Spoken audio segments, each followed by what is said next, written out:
This conference will now be recorded.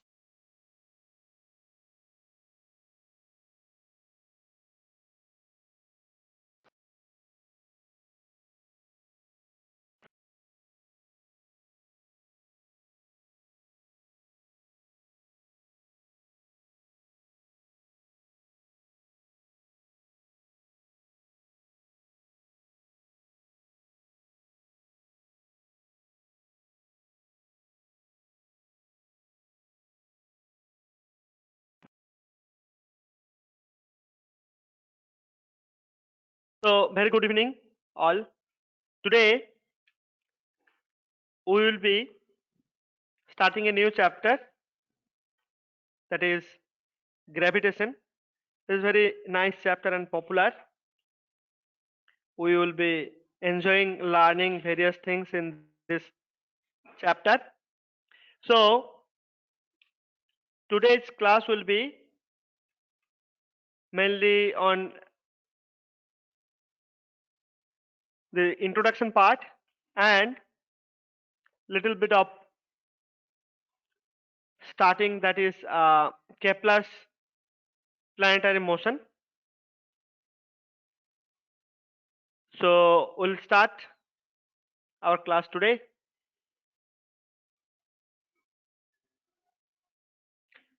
So, we have all known from our very childhood that everything falls down, right? Everything falls down.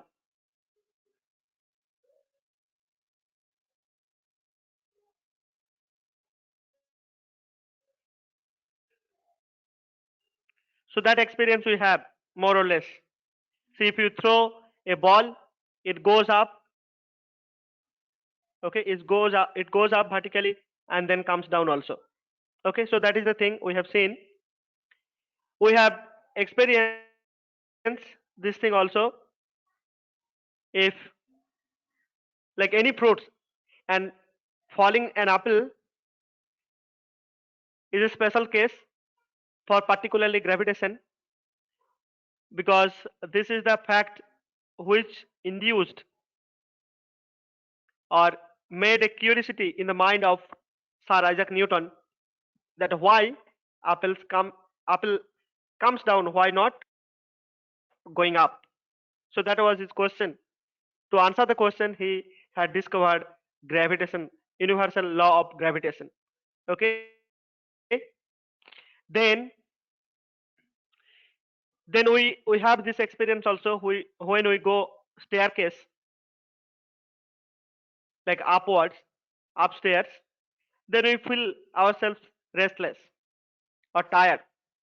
But coming down stair, it is very easy, right? We don't have to spend lot of our energy. Okay, so these are the phenomenon, or these are the facts we have seen in our day-to-day life. So what is the reason for that? The reason is that everything. So what is the reason? The reason is that everything is attracted. Everything is attracted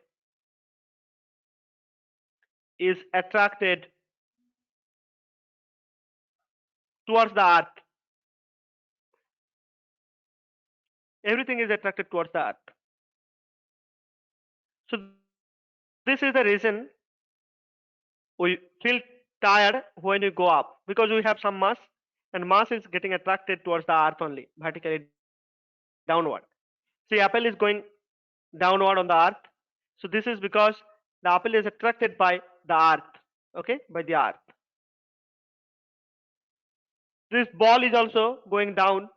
Even if you throw, since you have given some velocity, it may go up some, like some height. It may go up to some height, but literally it will lose its velocity, that we have learned in our kinematic chapter, that it will lose its velocity and eventually comes down. And this is the motion under gravity that we have learned already. So this is the fact. Now we'll see in the early days it was not very common fact or not known fact. Okay, it was not known. So if we look the history back, it was Galileo. He is an Italian physicist or philosophers, Italian physicist who had observed this fact that everything, irrespective of their mass, is attracted towards the Earth with a constant acceleration. And that acceleration was estimated by him. We have learned in the chapter, uh, the chapter we have covered this Newton's laws of motion. In that, we have seen that Galileo had done experiments like with a cylinder moving down and also up. So motion in inclined plane, he had done experiment by rolling down an inclined plane, okay, and thereby he could estimate the value of g, acceleration due to gravity, okay. This estimation was very near to the value we know now. We know 9.8 into 8 meter per second square, and for our like numerical purpose, calculation purpose, sometime we take this as 10 meter per second square, okay. So this is what was actually seen or observed by Galileo first, and he had actually demonstrated many experiments publicly. But unfortunate thing is that he was not given credit. Rather, he was actually punished by so-called uh, religious people by church. Okay. Then we'll see another fact during the same time, or maybe like before that also, there was a tendency like separately many countries they started observing sky and stars, okay, sky and stars. So we'll see how very minute observations, and during that time it was like there was no sophisticated instruments also, but still people had dedicated their life for noting down various data by just observing in naked eyes itself, and then those data were compiled to give a successful law, okay, law of planetary motion, and therefore, and finally, Sir Isaac Newton had taken up those ideas and proposed the universal laws of gravitation. Okay, so that we'll see. Let us see the brief history. So, since very beginning of the science, star actually starts where like a sky observation started, and people observed that stars appeared in the sky, okay, and they changes their position, they change their position year after year, okay, stars are changing their position. Then interesting thing is that planets seems to have a regular motion in the background of the stars. So these were the very preliminary observations. Then the earliest planetary model, which was proposed almost 2000 years ago, and that model was actually geocentric model. What is geocentric model? According to this model, the earth will be stationary, okay. According to geocentric model, the earth remains stationary at the center, and all planets, all the celestial objects like planets, moon, sun, and other stars revolve around it. So planets revolve in a small circle called epicycles. So geocentric model was the first planetary model. According to it, you know, the Earth will be at the center. Okay, Earth will be at the center, remain stationary, and suppose this is Earth, and all the planets, according to this geocentric model, they will be revolving around the Earth.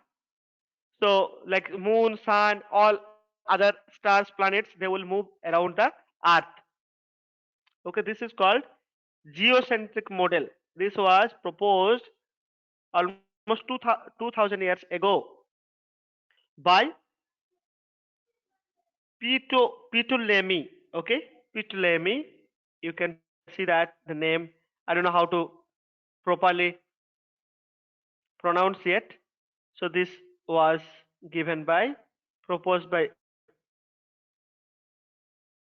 Ptolemy. Okay, so Lemy, and the planets revolve in small circles called the epicycles. So these circles actually only motion which was thought to be was the circular motion. So these circles are called epicycles. Okay, these circles are called epicycles.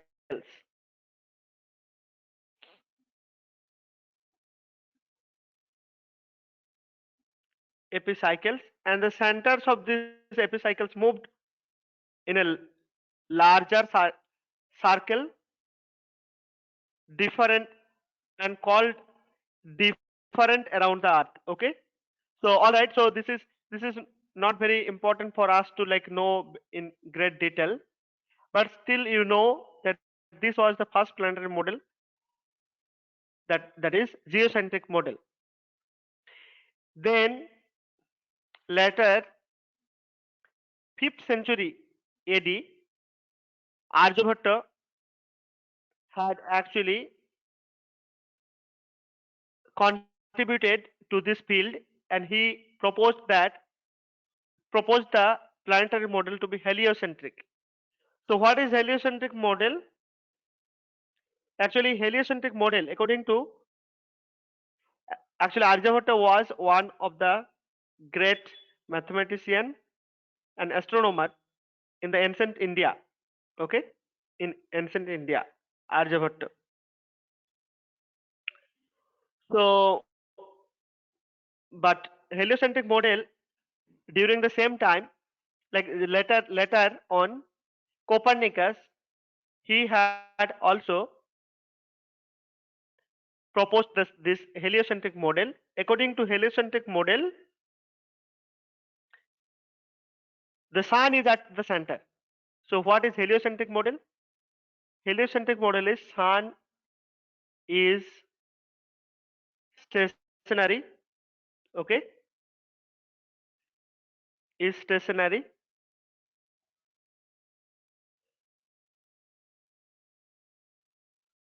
and at the center, and the Earth and other planets revolve around it.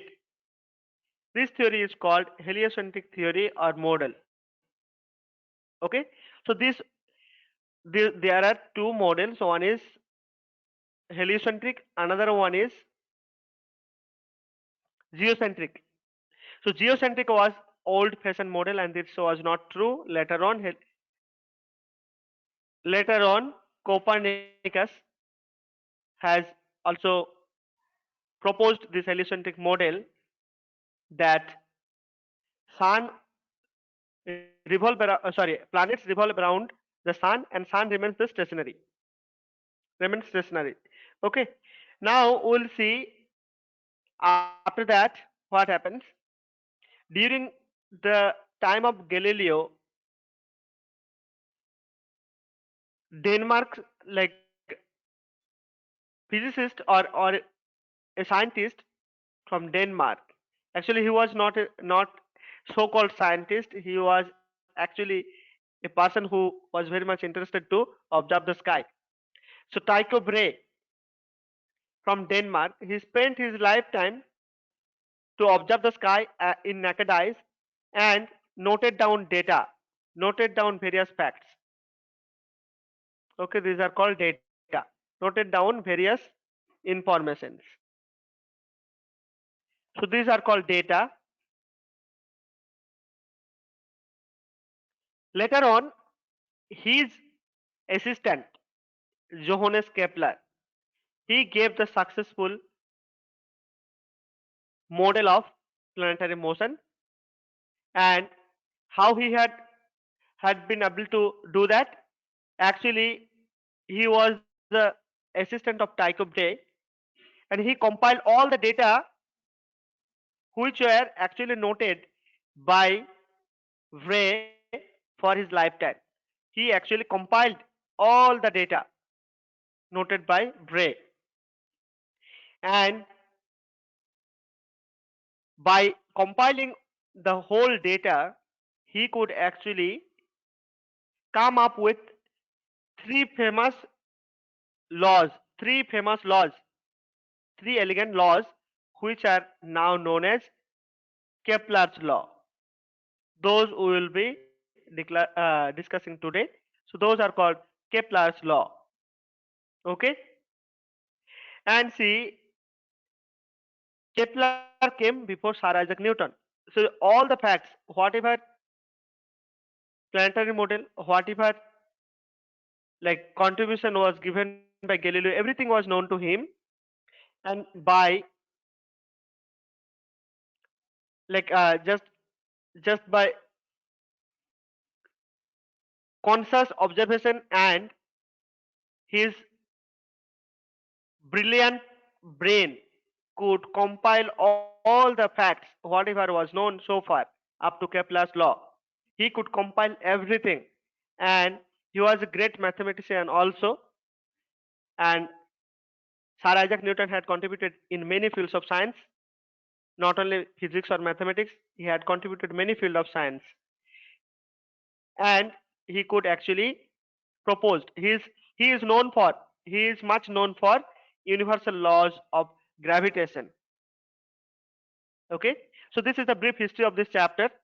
So here we will be learning the universal laws of gravitation proposed by Sir Isaac Newton, and we will be seeing the application of laws of gravitation in various cases, and we will see like how uh, acceleration due to gravity changes at various positions, etc. And also we'll be learning what are the Kepler's law, and we'll prove the Kepler's law by using laws of gravitation given by Sir Isaac Newton.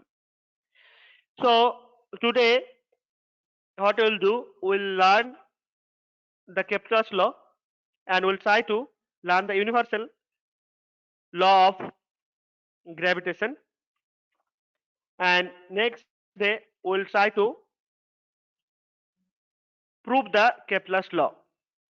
Okay, so let us first start with Kepler's laws of planetary motion. So the first law given by Kepler was that all the planets move in elliptic orbits with the sun situated at one of the foci of ellipse. Okay, one of the foci of ellipse. So this is the first law. Let me explain you what do we mean by this. Actually, see, in the previous, like all the models we have seen, heliocentric, geocentric, etc., they just concocted that the circular motion, but Kepler had given a completely new idea that all the planets move in elliptic orbit, not in circular orbit, and sun always situates, or sun will be there one of the foci of the ellipse. Okay, so this is actually the first law. So first law gives the nature of the orbit. Okay, so it gives actually the nature of shape of the orbit, nature of the orbit. Okay, first law is giving the nature of the orbit in the sense the path which the planets follow to revolve around the sun. So that is elliptic orbit. Now you might be not knowing so much about the ellipse. Let me tell you some things about the ellipse. So how to draw an ellipse.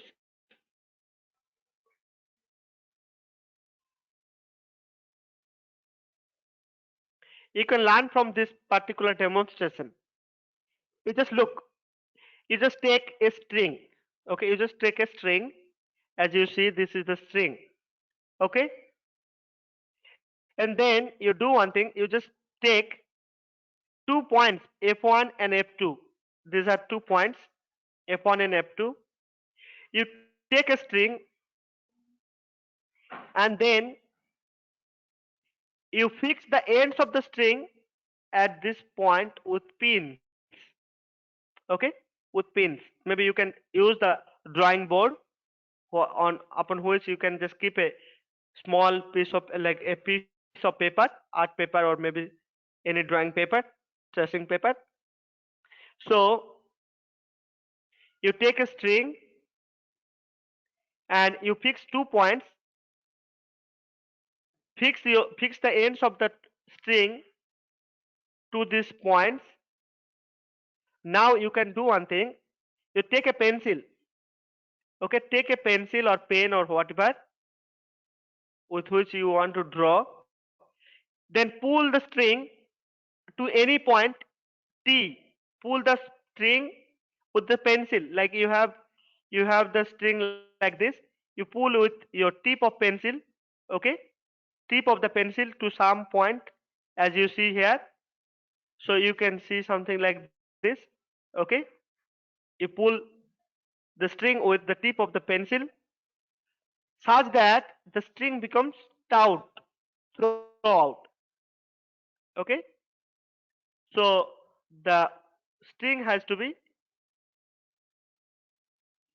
fastened, okay, always between these two and with the pencil. Okay, so at this situation, if you start drawing a curve and continue to make a closed curve like this, then you get an ellipse. Okay, see here we need to learn some things, some points about the ellipse. See now if you, so you get this ellipse, okay, by this demonstration. So string has to be fastened throughout the process when you draw this curve. This curve is called ellipse, and you can see this is a closed curve. Okay, closed curve, and it is actually, see the circle is actually a special case of this ellipse. Circle is a special case.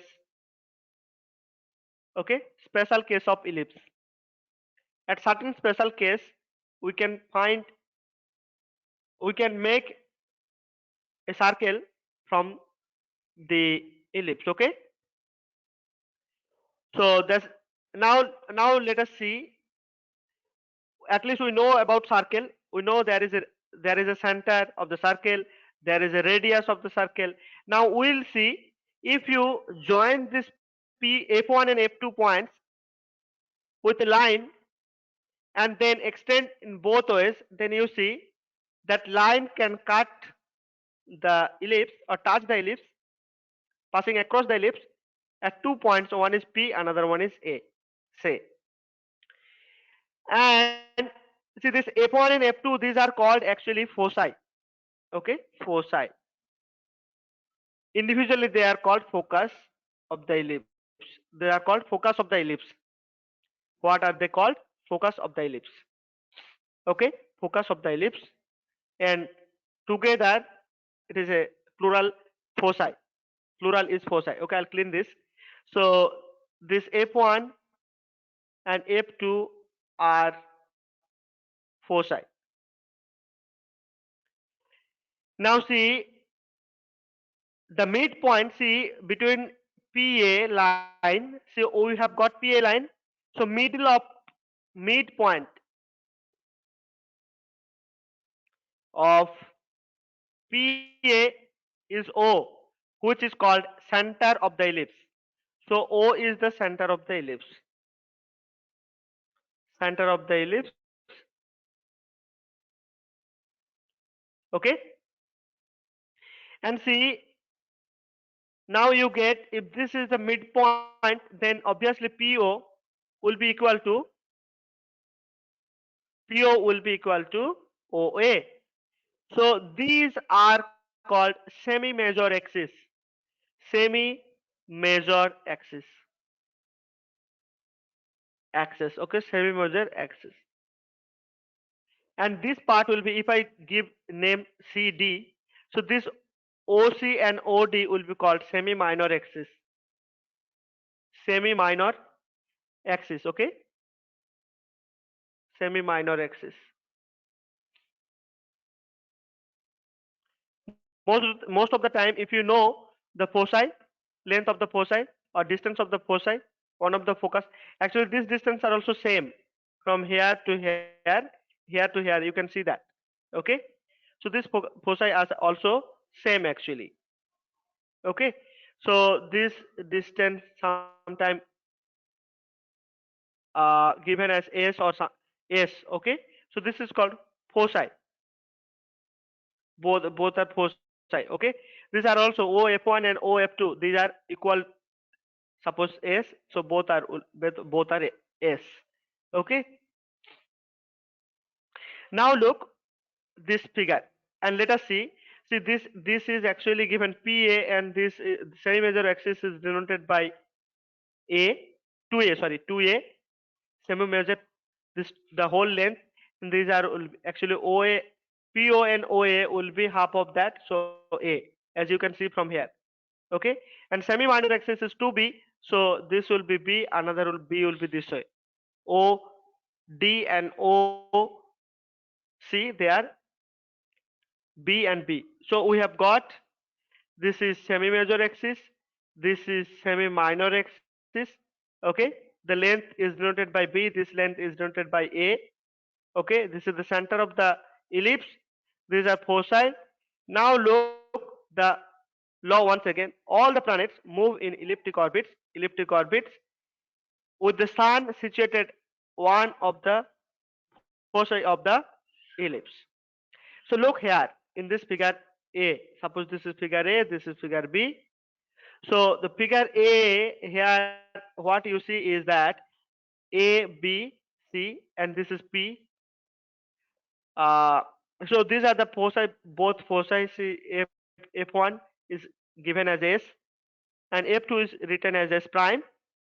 So what we are saying that, like what we see in the law, that sun will be situated one of the foci. So sometime it will be here, sometime it will be here. Okay. So the point P and A, see the point P, when the sun is here at this situation, the point is P is called actually aphelion.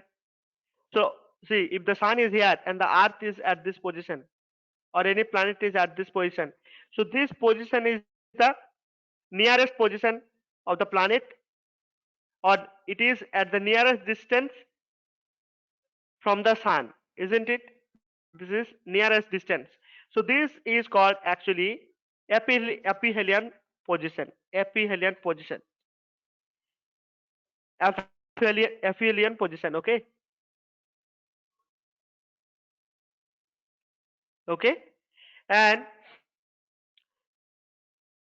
since from here the sun is this much distance away, okay, this much distance away, the position now it is called perihelion. Perihelion. Okay. Perihelion position. This position at this particular situation, this is perihelion position A. A is actually perihelion and P is actually aphelion, at aphelion position.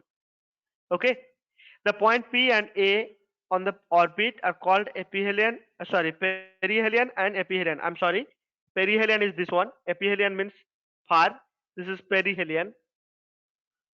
Okay, this is called perihelion, helion, and this is called aphelion. Aphelion.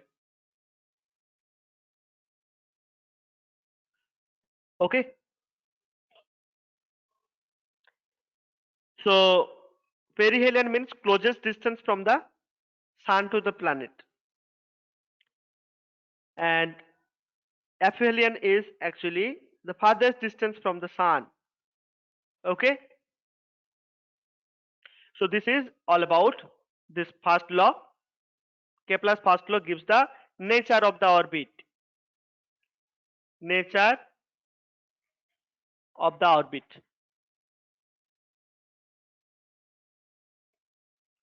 Okay, now we'll go to the second law. So what is the second law is saying? The second law is saying that the radius vector drawn, or see, we have seen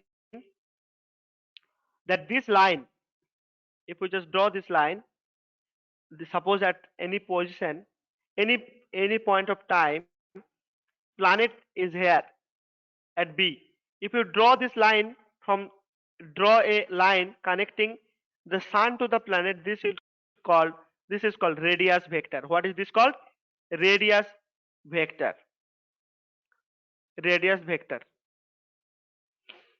Okay, if the sun is somewhere here, then sorry, earth is somewhere here, or the planet is somewhere here, this will be some r prime. This is also called radius vector. Okay, so according to the second law, the line join that joins the planet to the sun sweeps equal areas in equal intervals of time.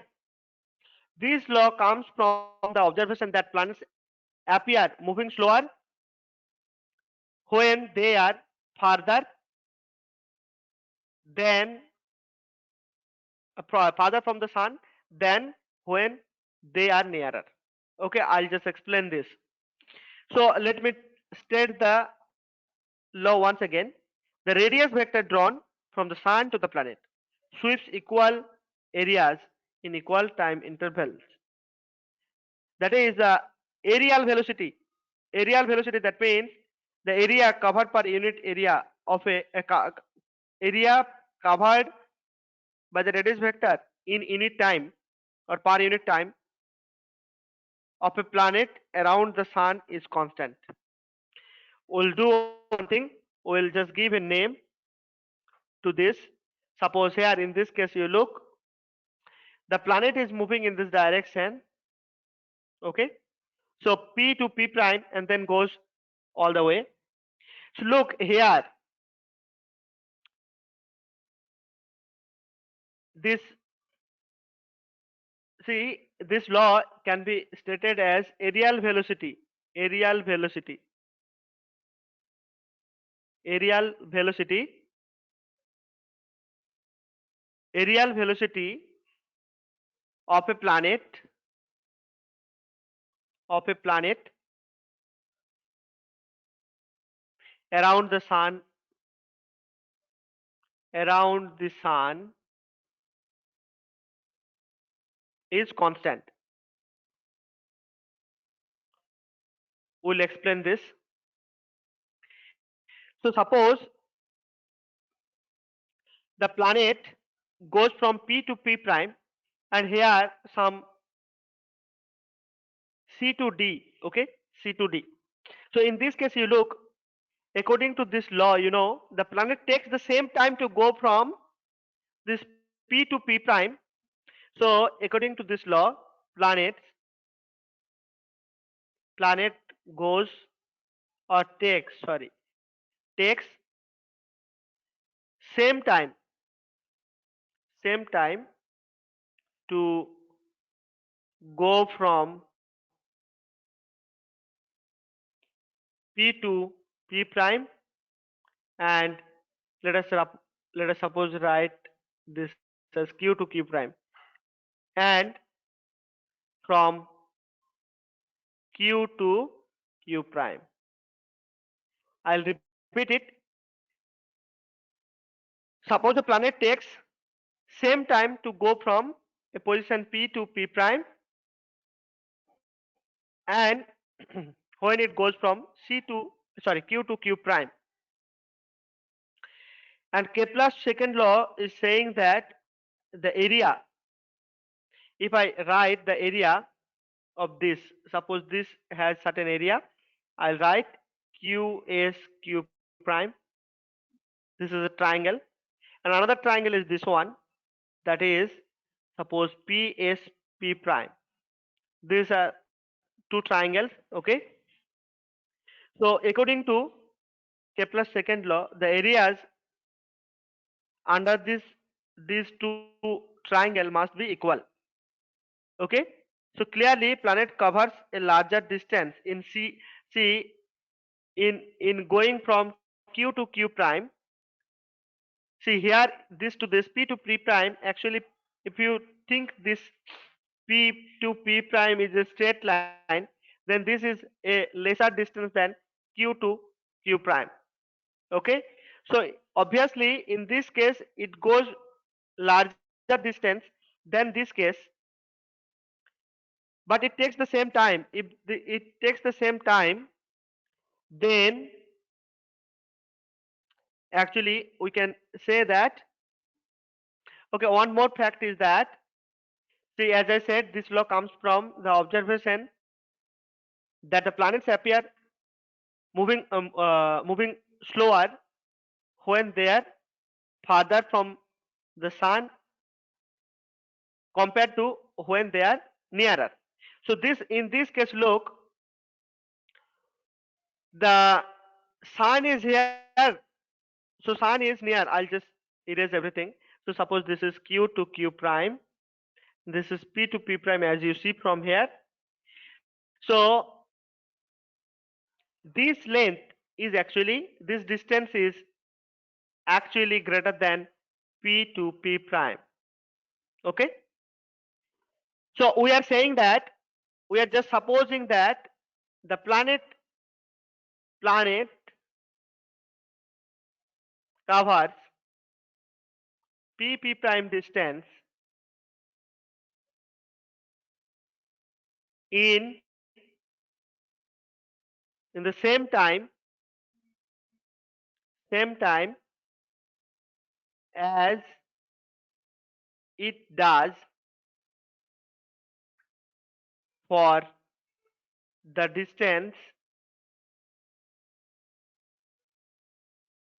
Q Q prime. Okay, that means if it takes time T here, it takes time T here also. So what does this mean? This distance is greater, man. If the velocity is here Vt, so if the velocity V, then I can write P prime is equal to Vt, or T I can write P prime by V if the velocity is here as P, suppose Vp. Now in this case, if this time has to be the same, since Q prime is greater, so this velocity Vq, see, if this two has to be same, since this is lesser than this, so you look, this is greater than Pp prime. That means, you know what you have to have? You have to have your Vq greater than Vp. That means when, let us write this is as P, okay, so Q only. Okay, so what does this mean? This means actually that when the planet is planet is near the sun or perihelion position, then its velocity is greater. So Vq is greater than Vp. So this is the aphelion position now. See, it is farthest distance. At farthest distance sun is.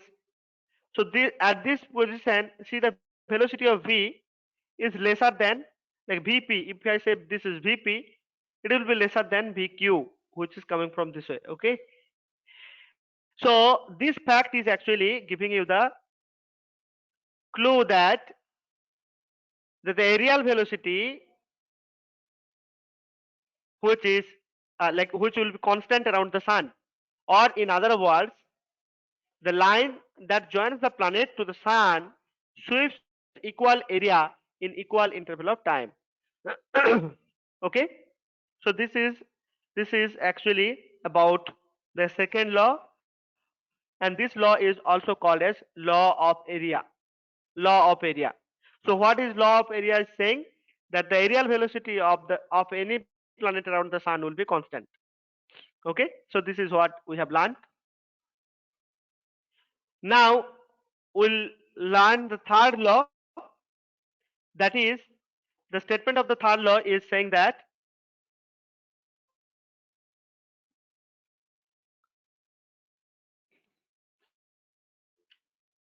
so the statement of the third law is that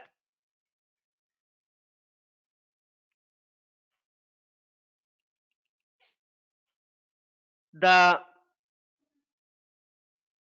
square of the time period, okay, the square of the time period is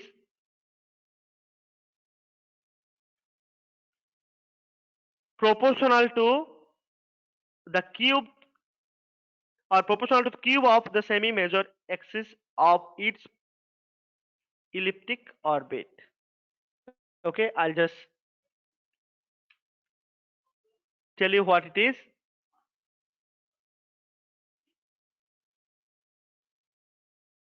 Just a minute, my screen got frozen, so what I'll do, I'll just show from here.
So I'm sorry for the inconvenience because I was not able to write anything, so I had to restart the presentation once again.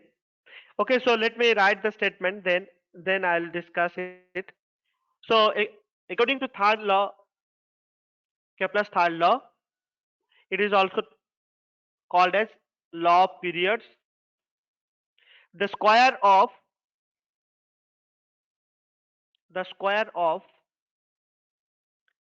the period, sorry, square of the period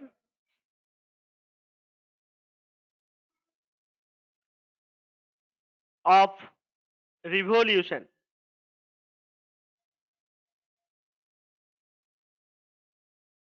suppose that is t, okay,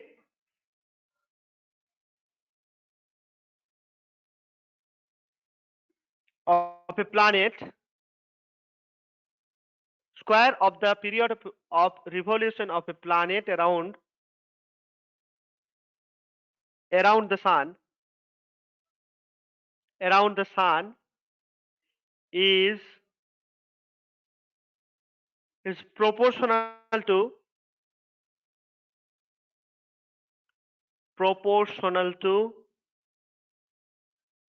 the cube of the semi-major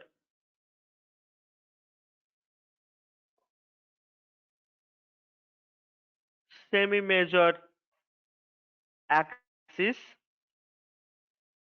of its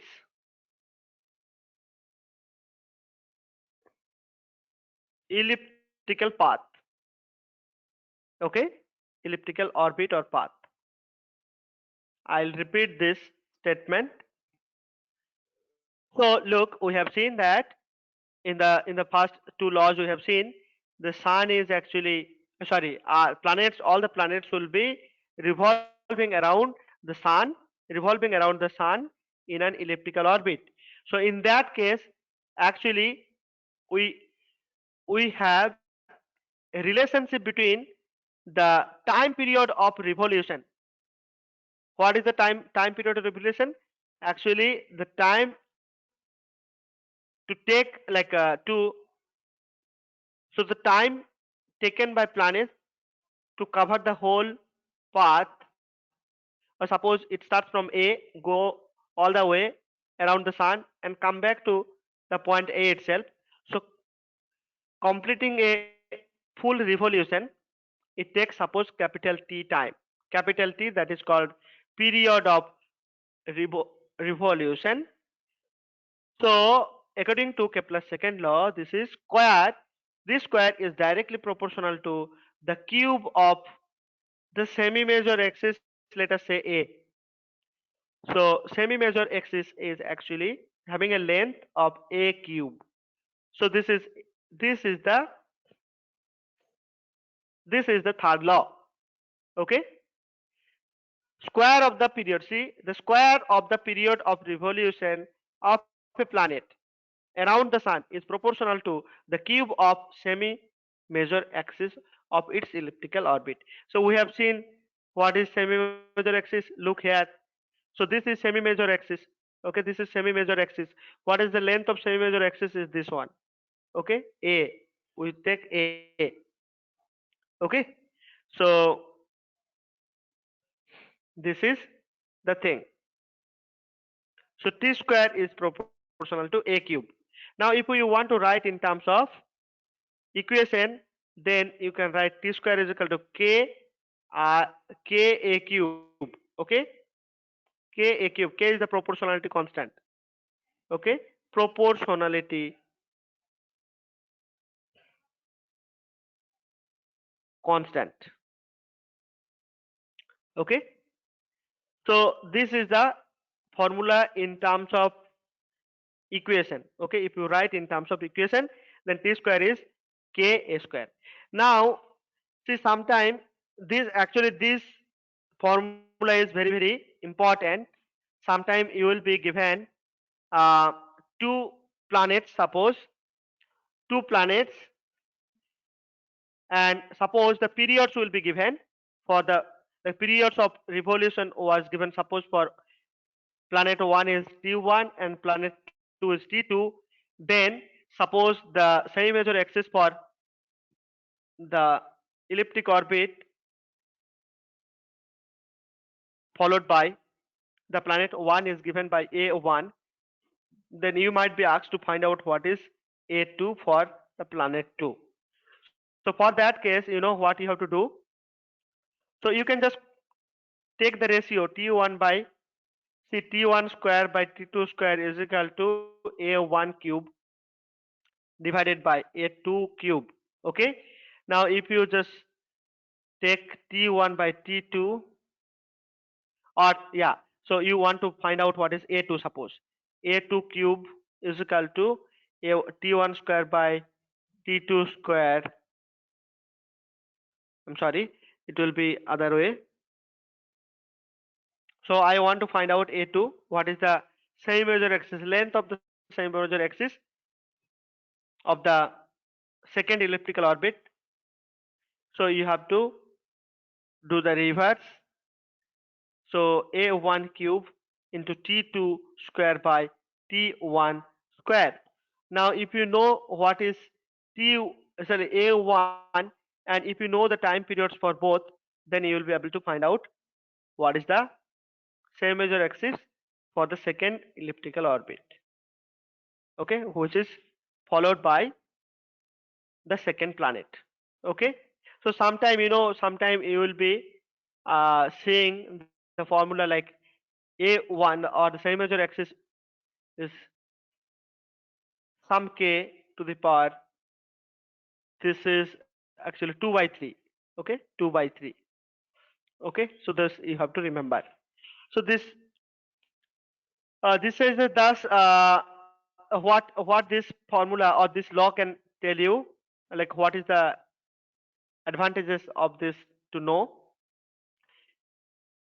The larger distance of a planet from the sun, you look here, time period how they are actually, see, the larger distance, if suppose this formula, if we just take this formula alone, t1 square by t2 square is equal to a1 cube by a2 cube, a2 cube. So from here you can see when t1 is less, then a1 also will be less. That means again in the other way, if t2 is greater, then a2 also has to be greater. The larger the distance of the planet from the sun, the larger will be the period of revolution. Okay, the period of revolution of the farthest planet is Pluto, that is around 247 years. 214 years, 247 years. Okay, and the nearest is actually Mercury.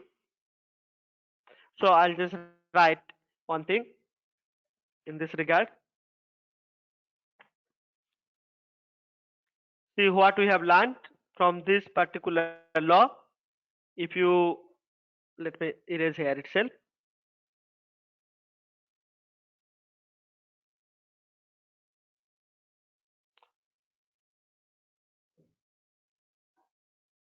So this formula or this law, third law, Kepler's third law is saying that t square is directly proportional to the cube of semi-major axis. Okay, so from here we can get a corollary t1 by t2. Here obviously squares will be there. This will be a1 cube divided by a2 cube. So look here, we can draw a corollary from here is that the largest, the larger, the larger is the distance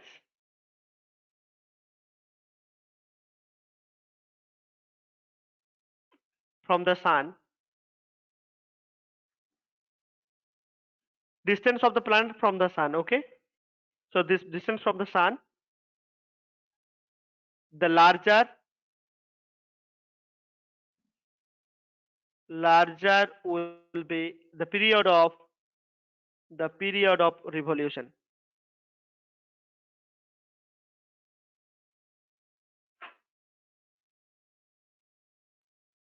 Okay, larger will be the period of revolution.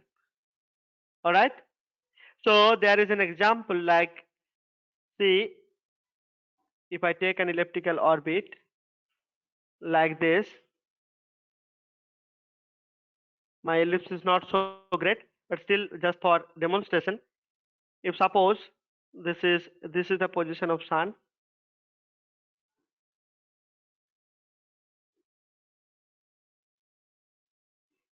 Okay, this is suppose f1, and this position let us take as s2, sorry, f2, and here a, and this is p. So this is the nearest position. Okay, so the period of revolution of the farthest planet. So farthest planet is actually Pluto. So far we know Pluto is the farthest. So time period for Pluto, time period of revolution for Pluto, sorry, time period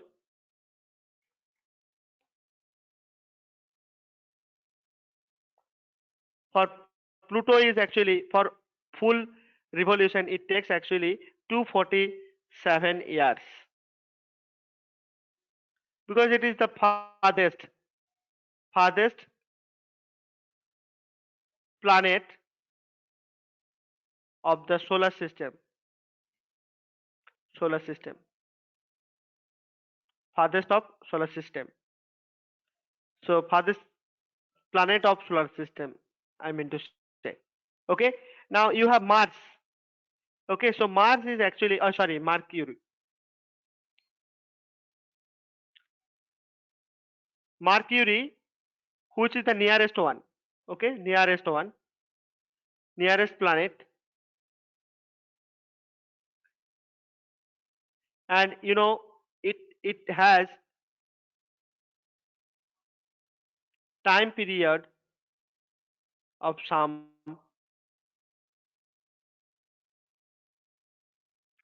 81 days. 81 days. So look, this is the factor. T square is directly proportional to r cube. The distance is large means time period is also very very large.